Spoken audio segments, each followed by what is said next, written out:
JG de volta para falar do Supremo Tribunal Federal. Com a revelação da teia de relacionamentos do dono do Banco Master, cresceu muito a pressão por regras claras de imparcialidade e transparência.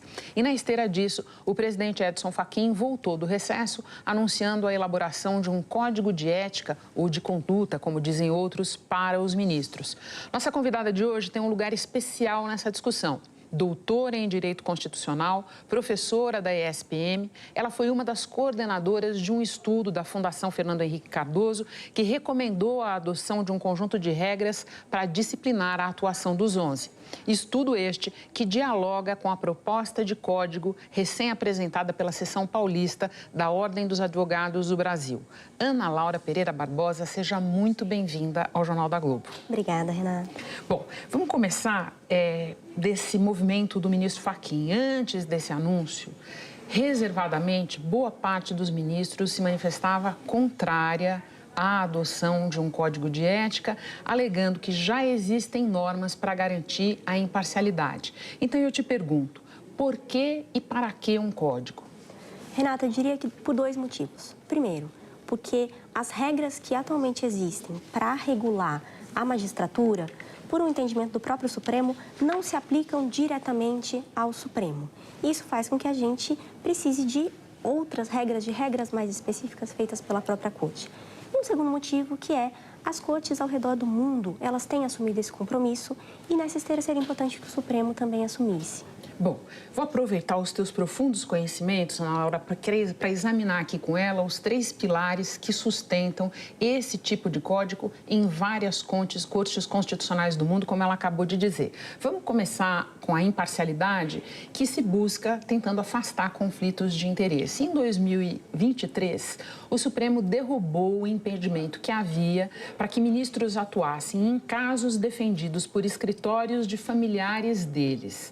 É um conflito, não preciso nem dizer, muito presente no caso do Banco Master. Como é que você vê esse sinal verde?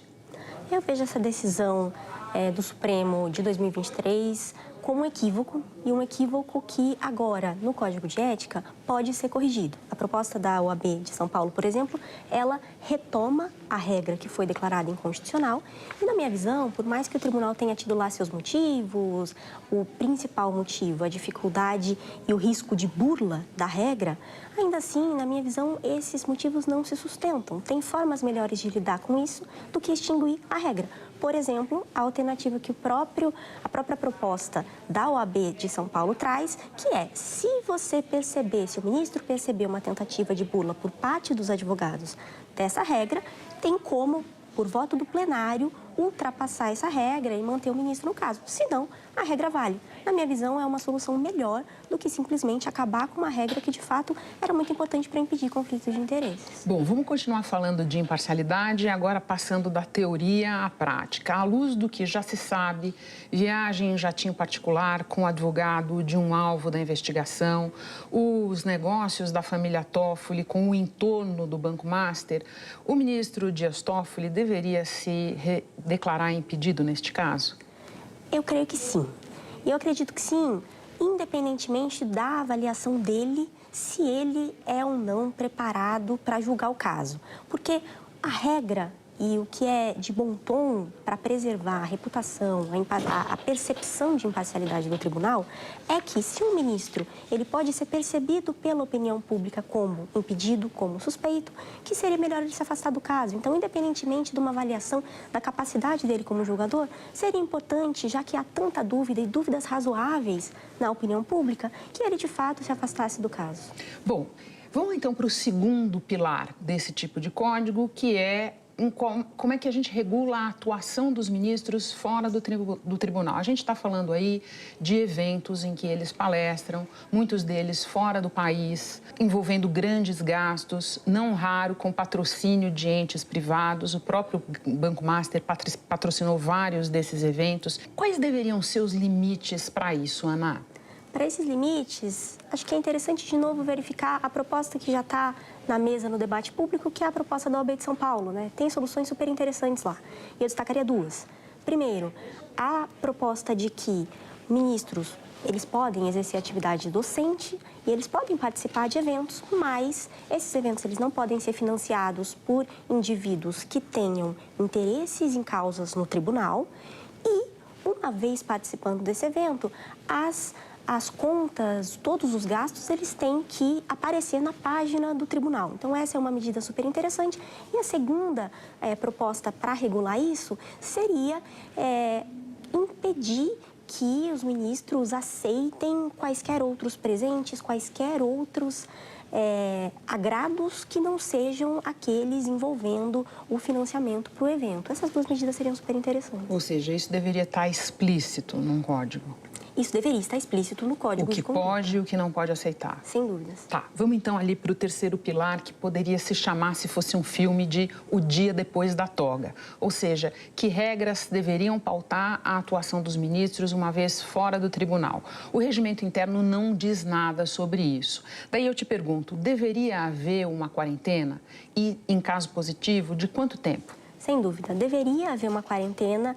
A proposta da OAB, ela prevê uma quarentena interessante de 3 anos, salvo engano, e a quarentena é importante para evitar conflitos de interesse, para evitar que aquele ministro ou recém-saído ministro, ele continue exercendo uma influência no tribunal. Então, seria de fato muito importante. Bom, quando a gente fala de transparência, uma coisa que vem à mente é a questão das agendas dos ministros. Eles não são obrigados a divulgar compromissos, como, por exemplo, a visita de advogados aos gabinetes deles. Tem ministros que publicam, tem ministros que não publicam. Qual seria o interesse, qual seria a importância de jogar a luz sobre esse tipo de encontro? Seria muito importante. Uma coisa que se critica muito nos trabalhos acadêmicos, inclusive, é como existe uma disparidade de acesso ao tribunal.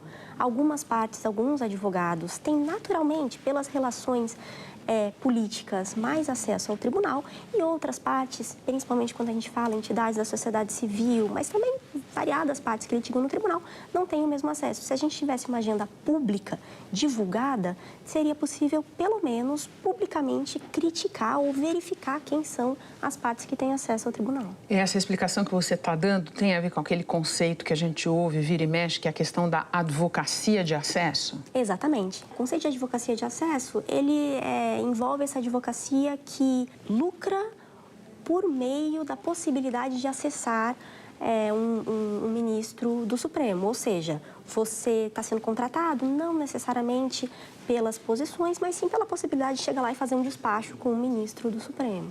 Bom, vamos sair então dos pilares que foram muito bem explicados por você e vamos voltar para a questão das resistências que existem dentro do tribunal, mas existem também fora dele. Críticos à ideia do Código costumam argumentar que essa conversa dá munição a quem ataca o tribunal por maus motivos, aos inimigos da Constituição. E daí eu te pergunto, sem prejuízo de reconhecer o papel fundamental cumprido pelo Supremo, e para citar um exemplo recente, eu menciono aqui o julgamento da tentativa de golpe, não seria possível fazer o raciocínio inverso, eu penso? Não seria a falta de transparência, a normalização de conflitos de interesse, esses não seriam riscos mais sérios para a credibilidade do tribunal? Sem dúvida, Renata. E eu acho importante separar as duas espécies de crítica, né? Na verdade, a crítica ao Supremo, que é legítima e que sempre foi feita por pessoas que estudam, por pessoas que acompanham, por pessoas que se preocupam com a permanência e a sobrevivência do tribunal e ainda assim, e justamente por isso, o criticam, da crítica que não é nem crítica, né? Que é ataque ao tribunal.